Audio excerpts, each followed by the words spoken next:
All right, guys, welcome back for another video. So there's a lot going on today. The market basically pumped into the monthly close. So there's a lot to talk about, across from equities all the way down to bond yields and eventually tied into Bitcoin. But first, I want to start with this clip. This is the most bizarre thing I found on Twitter. For those of you who don't know, Sam Bankman-Fried was he called in to the Dealbook Summit at the New York Times. This event, people paid $2,500 for tickets to hear this guy speak. So let's see what he has to say. On behalf of everybody here and on behalf of the public, I want to thank you for engaging in it at a time, in truth, when I know you've been advised not to. So thank you so very, very much. Thank you. Sam Bankman-Fried, everybody. On behalf of everybody here.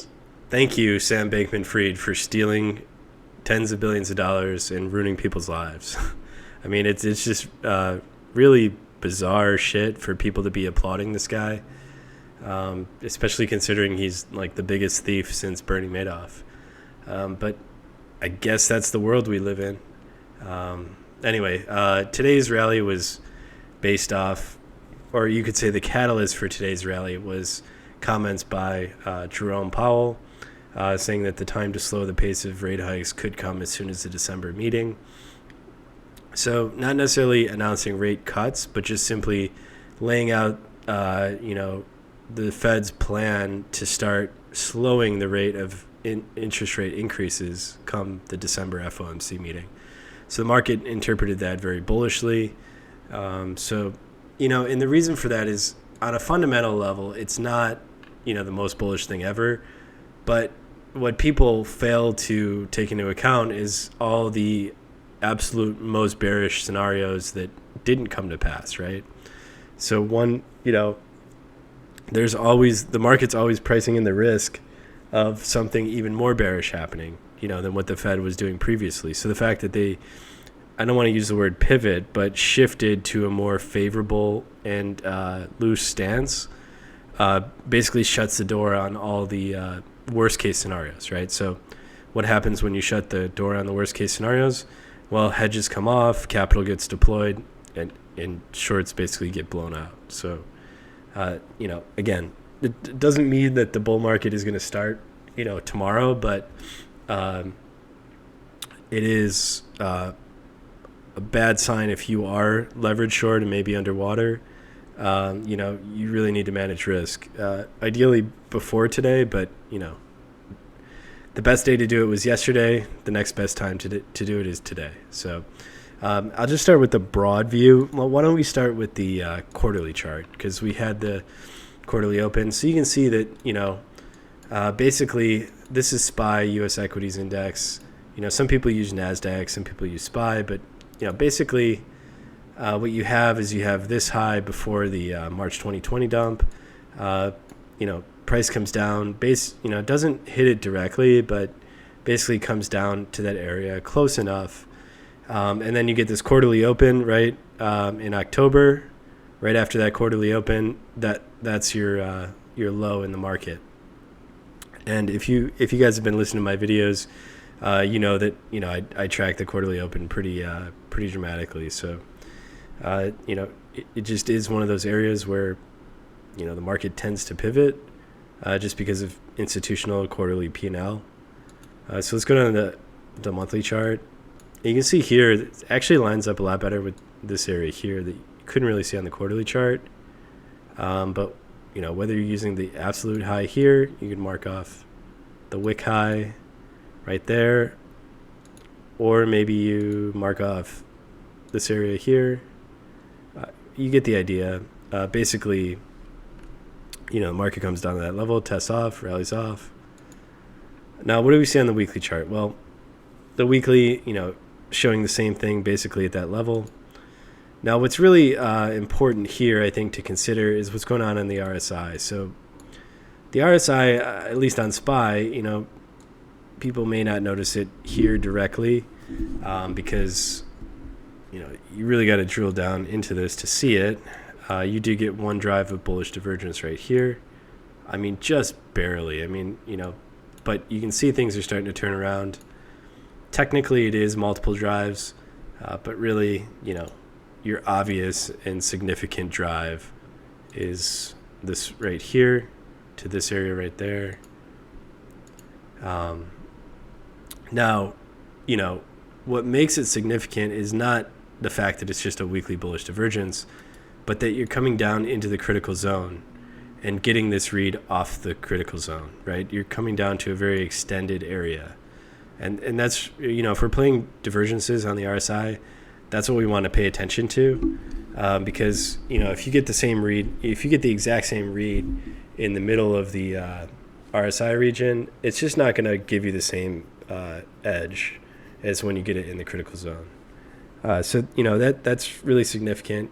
You don't really see a similar read to that. I mean, you got to basically essentially go back to 2016. You had one, and I mean, this is not.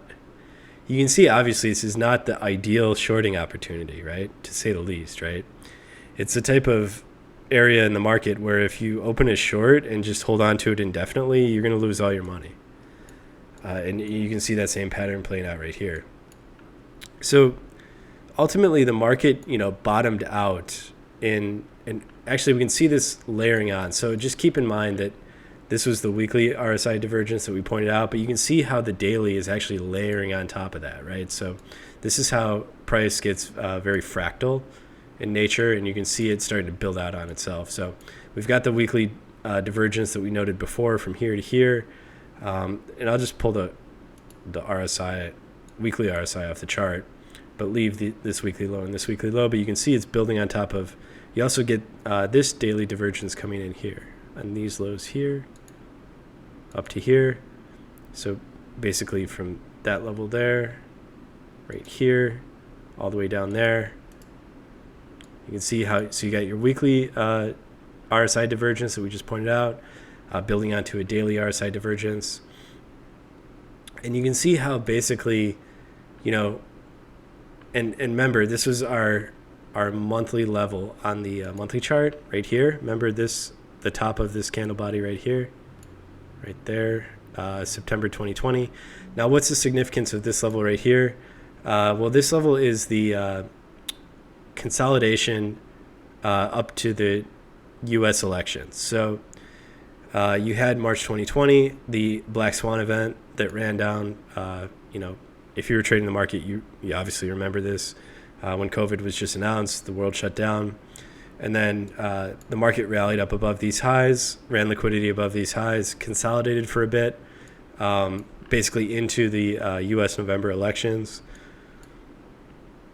So, and then we get the results of the elections. Remember, the market hates uncertainty. Once the uncertainty is resolved, whether it's, really no matter what it is, a lot of times the market will rally, and the market just went ballistic after the November elections. Now we come back to that level. Just, again, we'll go back, and you can see the weekly RSI div building there at that level, the daily divergence. But you can see this candle right here, this big full-bodied candle. This is one of the biggest bull candles in SPY's history ever, in its entire history. And it is setting in the lows off multiple divergences, you can see right here. So basically the equities market bottomed out on a retest of that 2020 level basically on this day, October 13th. Who knows what the significance of October 13th was. Bitcoin actually bottomed out before then, but then you had the FTX collapse. But basically, anybody shorting equities since October 13th has gotten blown out. A lot of what people are talking about now is the daily chart on SPY closing above the 200 moving average. So that is significant. I mean, I don't really trade moving averages, but you do see a lot of different factors, right? You got momentum oscillators oscillating upwards. Now, really, what I would be looking for on SPY is basically well, first of all, we got to talk about the monthly chart, right? The monthly closed here. I mean, this is a dramatic up month close. You can kind of see this, I don't really use trend lines either. And again, it's not a perfect fit. I really try to avoid using those, but who knows? I mean, the market could make a run for it, you know, up to these highs. It's hard to say. One thing I would say, though, is that we did see that quarterly pivot. And generally, if we go back to the quarterly chart, generally when you see these quarterly pivots, this change of behavior is likely to continue into the quarterly close, which is the yearly close in this case, end of Q4, basically New Year's Eve. So that means that, the tendency is after this month, we just closed this month, we'll get a new open tomorrow at the New York session. The tendency would be for this month to also continue the new trend and continue to close up above and close with the quarterly higher. And that would generally, just looking at the market from a liquidity standpoint, if the market is running upwards, where is the obvious source of liquidity? Where is the obvious pool of liquidity? It should be very obvious on this chart.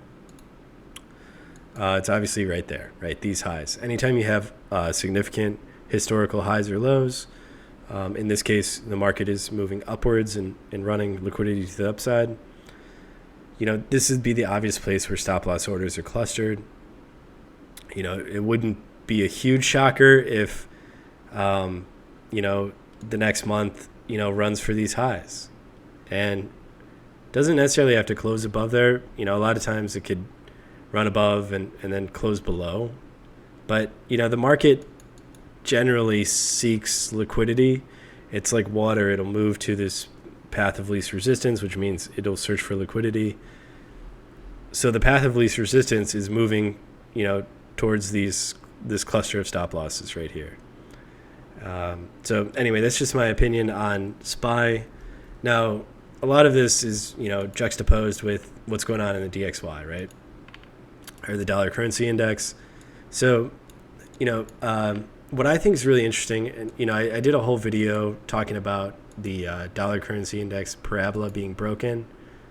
But what I really want to point out here is just how much earlier the parabola was broken compared to when the Fed changed its stance publicly. So, we have this, again, I don't want to define this as a pivot because most people are defining pivots as the Fed cutting interest rates and, monetizing bonds. So they're not doing that. They're just slowing the pace of rate hikes. But it is a change in their stance, right? They're changing their tune from what they've said before as far as, continuing to aggressively raise rates. But what I want to bring your attention to here is that this happened today, right? So that's why the stock market pumped, or the catalyst for the pump, obviously not the only reason. But what happened on the dollar currency index was the dollar currency index started selling off. If we go to the monthly, it broke the parabola on the November monthly open. So remember, we're at the monthly close. We just got the close. But the dollar currency index was selling off a month before the Fed did their, changed their stance. So, it just goes to show you that the market is forward looking, right? The market knows more than we do. A lot of people were waiting for the Fed to come out and sing dovish tunes from the rooftop. Of course, we didn't even get that, right? We just got a very mild milquetoast pivot. But even that, if you were waiting for that, you missed the breakdown, right? But whether or not you miss the breakdown, all that's important is, are you able to identify what's happening right now? And, or what has happened essentially is the parabola has broken, right? So where does that leave us now? Well, we can mark off significant levels on the monthly. Maybe we mark off the quarterly as well. Quarterly not as significant, but we have that monthly close, the November open that's significant. We have this monthly low right there. We can go down to the weekly. Same levels on the weekly, basically. Well, you've got this monthly here. We might be able to bring this down a little bit from the monthly open to the weekly open, just for sake of clarity. And then we can go down to the daily. Daily levels are basically the same. So again, with this parabola being broken, remember that this parabola we marked off, it wouldn't be a huge shocker to see a retrace into this level here, maybe up, to the 109.535, maybe all the way up to the 1010.7. You can draw a bearish retracement off this area right here. The 618 is going to come in basically right around that level. So although the parabola is broken, it doesn't mean you can't have a rally. I mean, a lot of times you'll get a consolidation or not. I mean, it's hard to say, but one thing is for certain is that the parabola is broken, and I think that's the most important thing to keep in mind. Anyway, with that said, let's move on to the U.S. Treasury yields. So let's see. So the 2-year yield, let's pull this up real quick. So the government 2-year yield, let's see what that's doing. So yields have not really sold off in the way that the dollar has sold off. So that's very telling right there. Let's see if what we got on other durations. Let's see. U.S. yields. Let's see.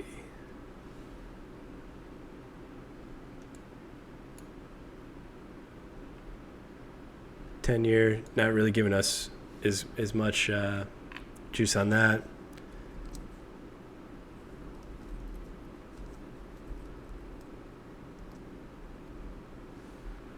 Here we go.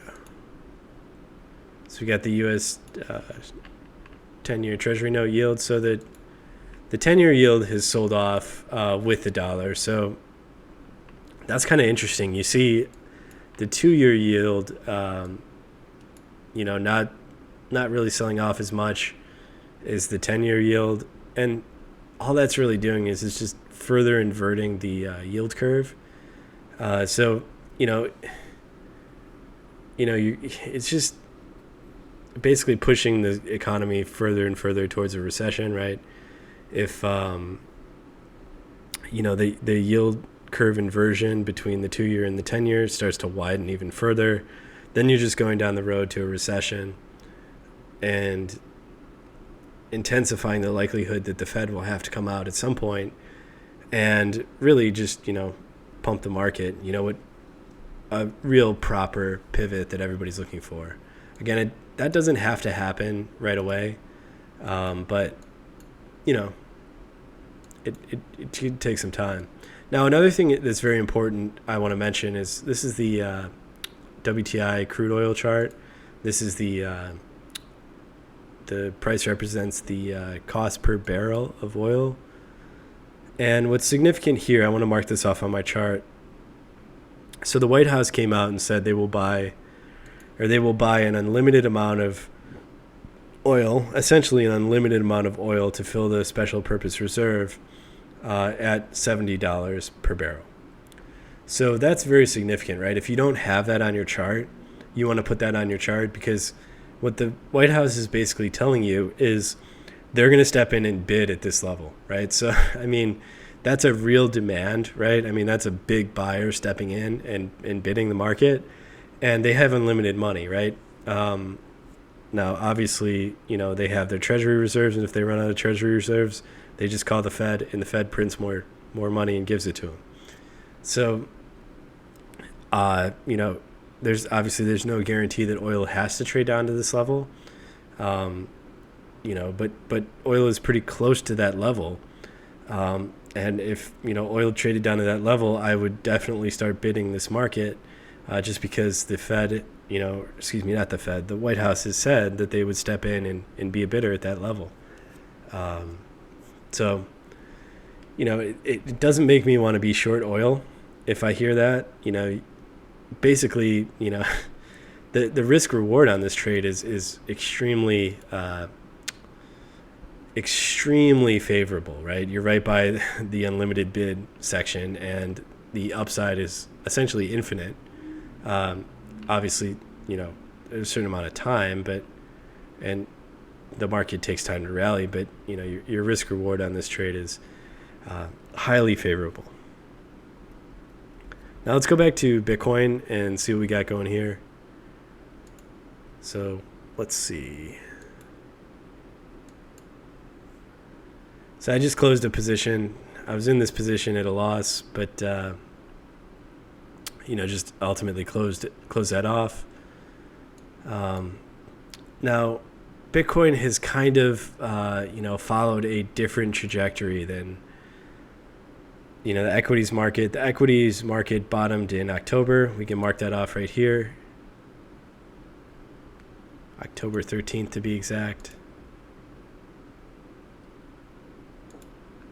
So you can see how Bitcoin basically bottomed out essentially the same day as equities.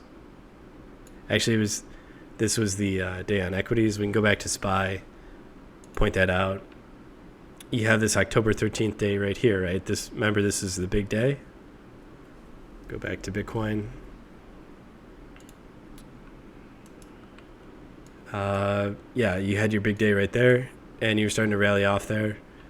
Now, of course, if you guys are trading Bitcoin, you know that the FTX collapse was right here.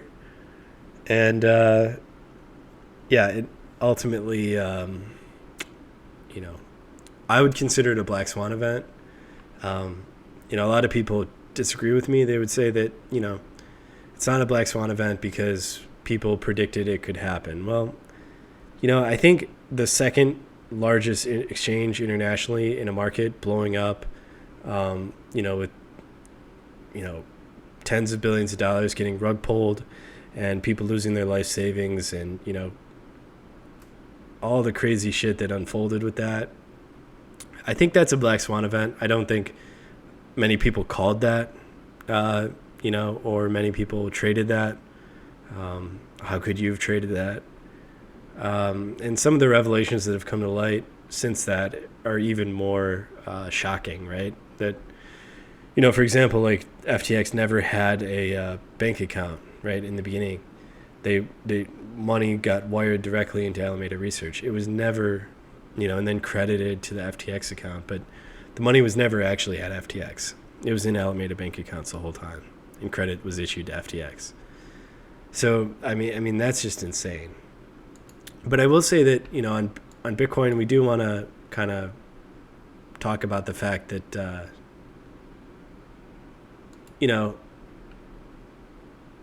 you do have the RSI divergence building here as well. So we got this one here.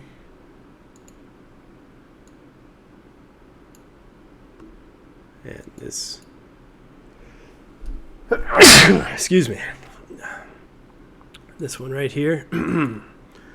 So this, divergence, a lot of people, depending on how you trade divergence, it would, some people would consider this confirmed just simply trading above the prior high right here. We can mark this off.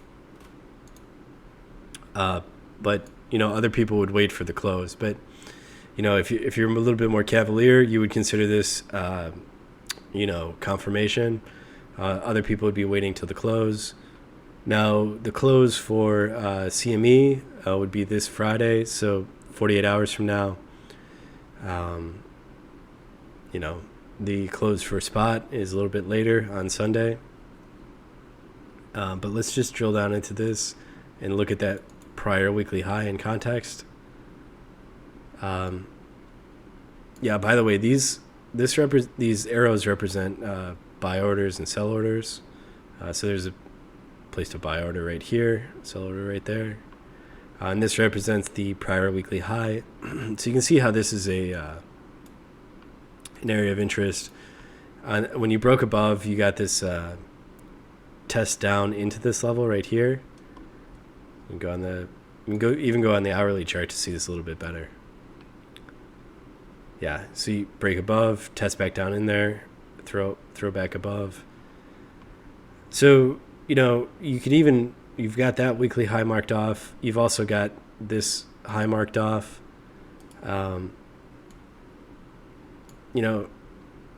Just from a swing failure perspective, you could mark off this low. Let's say 16,627. If Bitcoin, starts trading below 16,627 and closing below on, a 2 hour or 3 hour or 4 hour time frame, that starts to look a little bit different, starts to look like a swing failure pattern, especially if you get that, leading into the weekly close. It's a little bit of a different look. But, again, we don't have that until we see that, right? But it's just something to keep on your radar. If I were playing this and actively trading this, I would be bullish. I'd be bullish basically seeing this break above this high right here, especially after you get the retest, the test off. That's all what you want to see if you are bullish. So, can it test back down into it? Yeah, of course. But, it's very, very simple risk reward right here, right? And it gives you a more favorable risk reward trading this way because, a lot of people are using this level or this level, right? Whereas, I would be using this level, and it's very close to where current price action is right now. So price doesn't have to go very far to invalidate it. But on the flip side, if you start rallying pretty aggressively, I mean, if this is a weekly divergence that's confirming itself, Bitcoin has never had a weekly divergence ever in its history. So you're talking,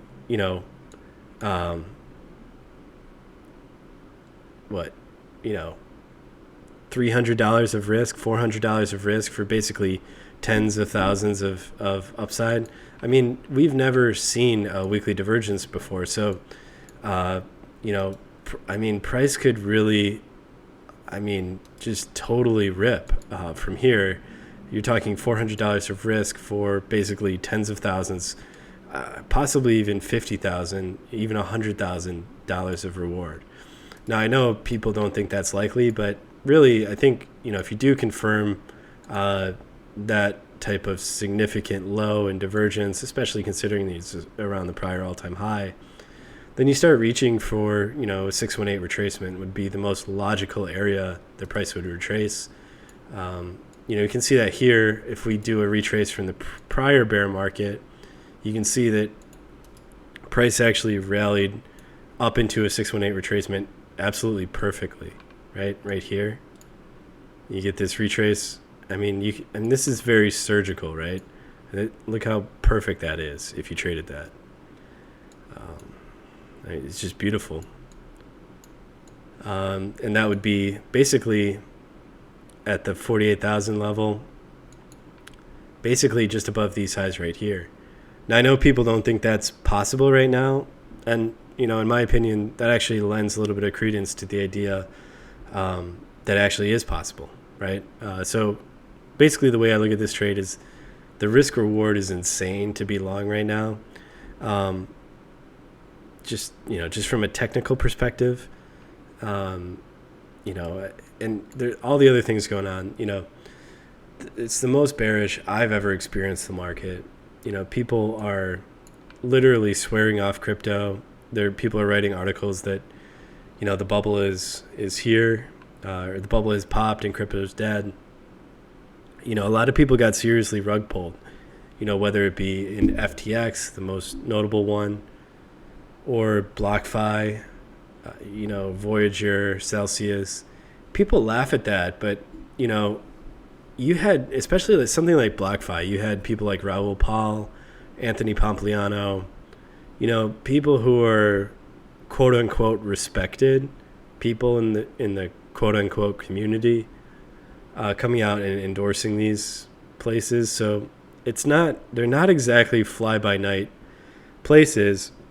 They're just, engaged in rehypothecated lending models that are, just obviously failed.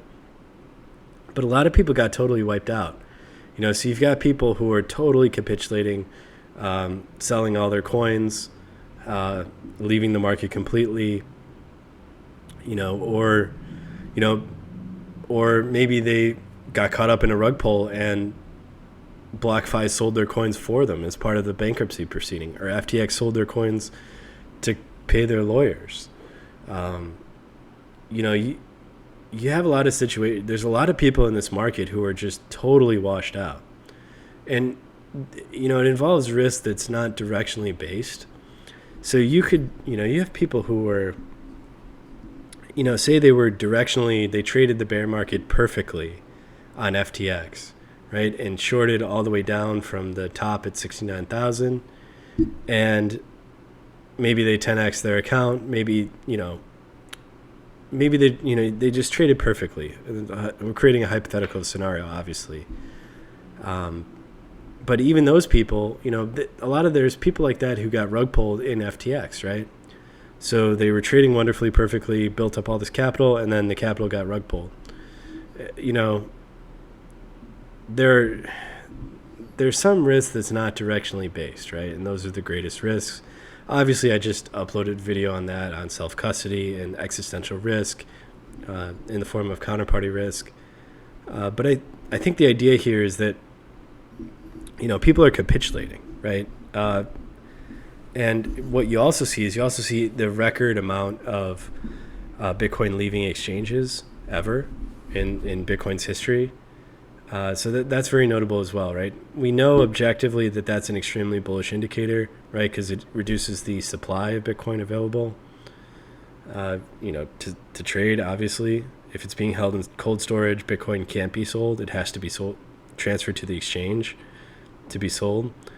So withdrawing record amounts of Bitcoin from the exchanges is obviously a lack of offers for selling spot Bitcoin, and supply and demand dynamics take over. You have a very clear type of bottom scenario playing out in the market, right? Where, some people are just totally washed out, and really all you're left with are hardened Bitcoin hodlers, right? And people who are pulling Bitcoin into cold storage.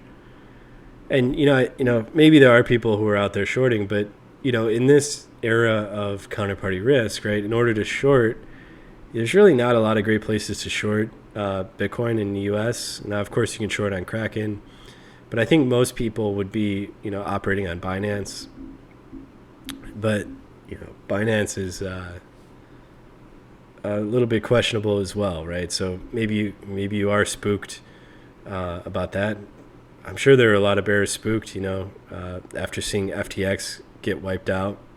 FTX is basically running a similar style exchange to Binance, right? Offshore, dodging regulators, has essentially issued token, doesn't have audited financials, or at least doesn't publicly reveal audited financials. Anyway, this is not a video about Binance solvency or anything like that. But it's just demonstrating that, this is a clear washout in the market. You've got people being carried out on their shields, and only the most hardcore people still have directional long exposure. And that's exactly the environment that creates bottoms in a bear market. And this is truly a proper bear market, right? I mean, you have, it seems like everybody's going bankrupt now.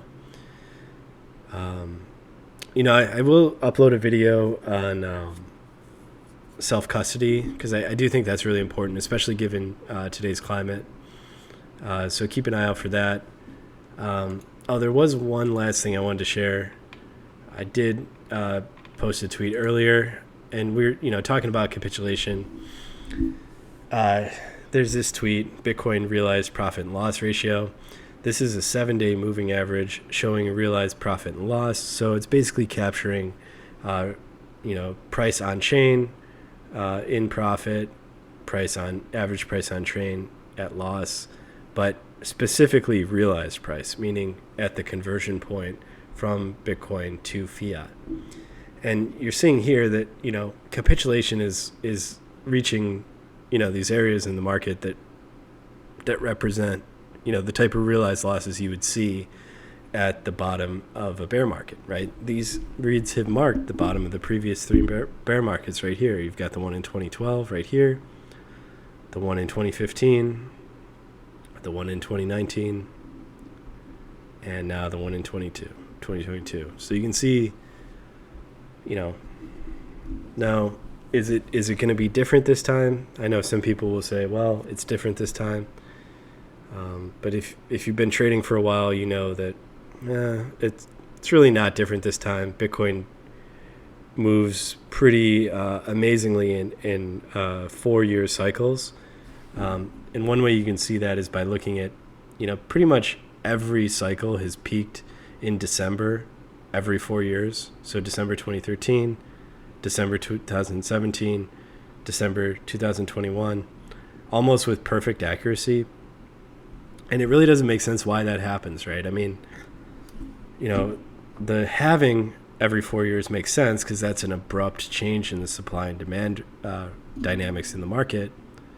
But the fact that the market always tends to top off every December 4 years apart at exactly the same point in the cycle, that is extremely remarkable to me because there's no sudden supply and demand shift that occurs at that point in December every 4 years, like it does for the halving, right? It's just kind of miraculous that those things tend to line up that way. Now, whether that's the 4-year cycle playing out or, people's beliefs about the 4-year cycle reinforcing that itself in reality, it doesn't really matter because ultimately, the 4-year cycles tend to play out very programmatically in a way that is pretty incredible, and you can almost see the code playing itself out in the price chart.